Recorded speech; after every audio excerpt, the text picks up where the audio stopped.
In today's episode, what I'd like to share with you is something that we do at Limitless Women that's a little edgy for a lot of women.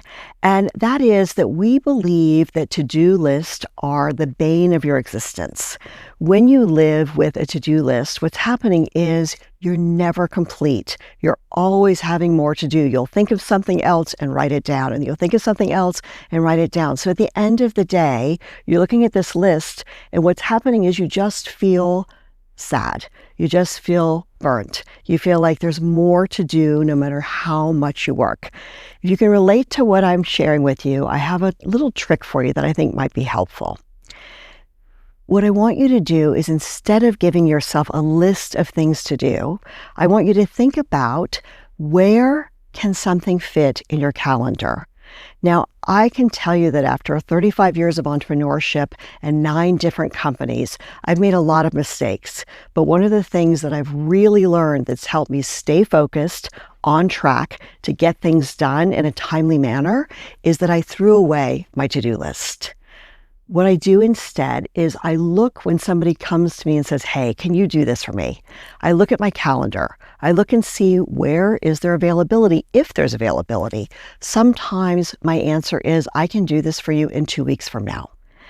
They're not always happy to hear that, but if it's something that's really time sensitive, we usually rally around and find another way to get it done. What I want you to know is that I want you to build your day around yourself first. When you wake up in the morning, what's important to you? The first appointment on my calendar is God. Every morning. What's my conversation with God? Where have I touched base in what's important to me? Where's my gratitude practice? Before my feet hit the ground, I want to make sure that I'm really focused on having this day be a day where I'm in gratitude and focused on what really matters. And I pray to be shown, what are the 3 things that I need to do today to move this business and my mission closer to the destiny that you have for me. Now, that's my conversation with God. You might have a different one in your practice, but I will tell you is that when you focus in and ask to be shown what's important first, you're going to see a whole different energy when your feet hits the ground.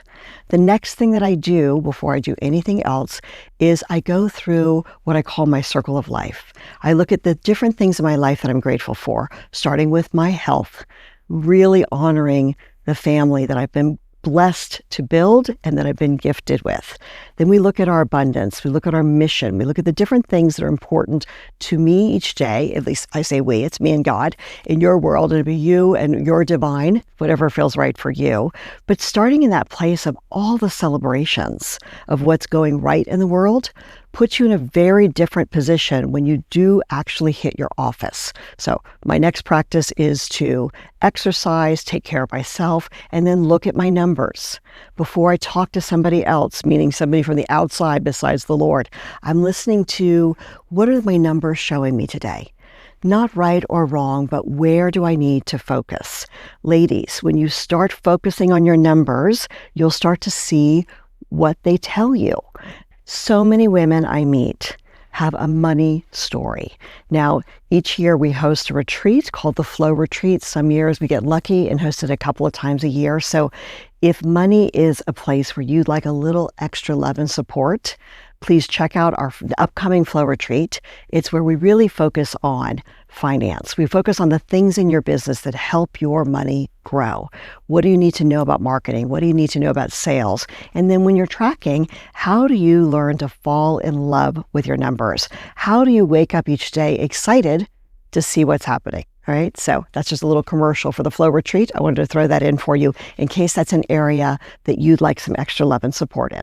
Now, back to the calendar.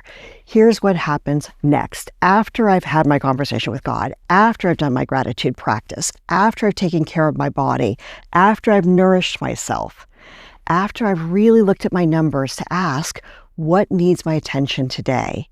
Then, and only then, does my calendar open up for other things that have to do with business, right? So I have a structure where I make myself available 3 days a week Tuesday, Wednesday, Thursday right now between 1 and 5. That calendar is open to my clients, to my prospects, to my invitations for shows. It's really simple, but we use an electronic calendar that's related to our Google Calendar. It helps us stay on track, and that's the only time during those blocks that I'm available for that type of work, right? Speaking like I'm doing with you right now. Mondays for us are a couple of things. We have Money Matters Mondays. Imagine that, right? We want to really focus on our own business's money, and we want to support our partners and our clients with what they need to focus on to help grow their revenue in the week. It's when I have a team meeting, but that the rest of that day is really dedicated to business development. Where are the things that I need to focus on? Now, here's why I'm telling you this. When something comes in and somebody says, hey, this is something that you could do to really help you grow your business. I see an idea, I get a concept. Where am I going to put it in my calendar? Because Mondays, I'm not available to the public. I'm available to stay focused on my business development. That's going to be where business development activities are going to go in, right? They're going to go in on Mondays, and I'm going to look for a slot on a Monday where it makes sense. Is this helpful? So I want you to think about you owning your calendar. Instead of you being at the mercy of all the things there are to do, how do you structure your day? How do you structure your time?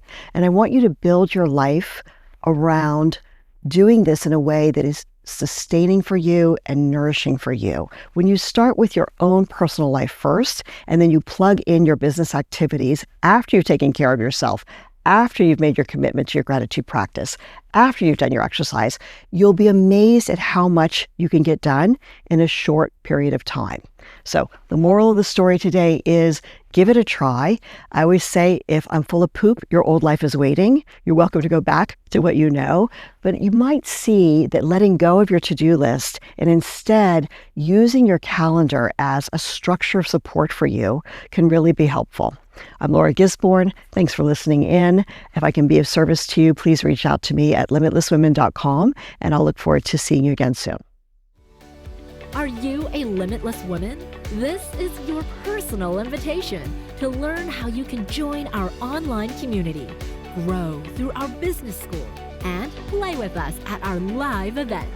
Go to limitlesswomen.com for all the details. That's limitlesswomen.com. Thanks for joining us.